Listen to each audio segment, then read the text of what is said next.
Hello बच्चों, चलिए प्रश्न को पढ़ते हैं। कौन सा कथन सत्य है?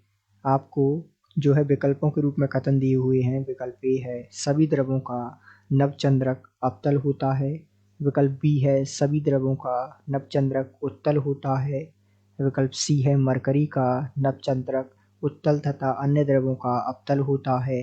और विकल्प डी है मरकरी का नवचंद्रक अवतल तथा अन्य द्रवों का उत्तल होता है। तो आइए बच्चों, मुख्य अवधारणाओं को समझते हुए हम इस प्रश्न को हल करेंगे और विस्तार पूर्वक इस प्रश्न के संदर्भ में चर्चा करते हुए सही विकल्प का चुनाव करेंगे। तो सामान्य रूप से इस प्रश्न को हल करने के लिए हमें इस प्रश्न से संबंधित कुछ जानकारी होना आवश्यक है।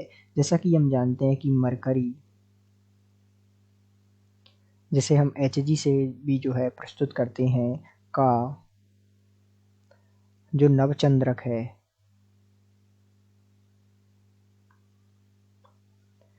वो जो है कैसा होता है, तो मरकरी का नवचंद्रक होता है उत्तल। अर्थात यदि हम बात करें इसको उदाहरण के तौर पर, यदि हम यहाँ देखें तो आइए इसका उदाहरण देखें कि मरकरी का जो नवचंद्रक है वो किस प्रकार का होता है, उत्तल प्रकार का। अर्थात इस प्रकार का जो है मरकरी का नवचंद्रक होता है।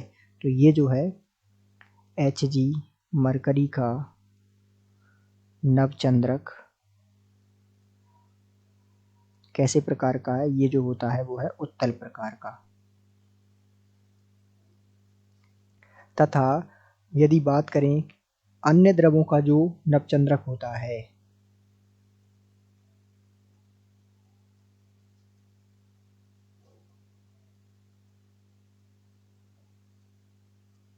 तो अन्य द्रवों का नवचंद्रक कैसा होता है, ये होता है अवतल।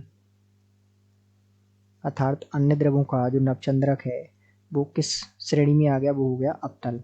अर्थात कुछ इस प्रकार का। तो इस प्रकार ये जो है कच्चे चित्र हैं, तो ये जो है कैसा प्रकार है, ये है अवतल। तो आइए अब हम यहाँ से सही विकल्प का चुनाव करते हैं। तो यहाँ ध्यान दीजिएगा, हमें छांटना है कथन सत्य कौन सा है।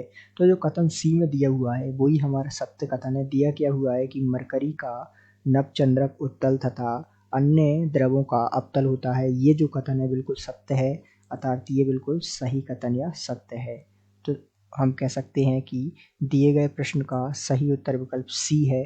आशा करते हैं आपको समझ आया होगा। धन्यवाद।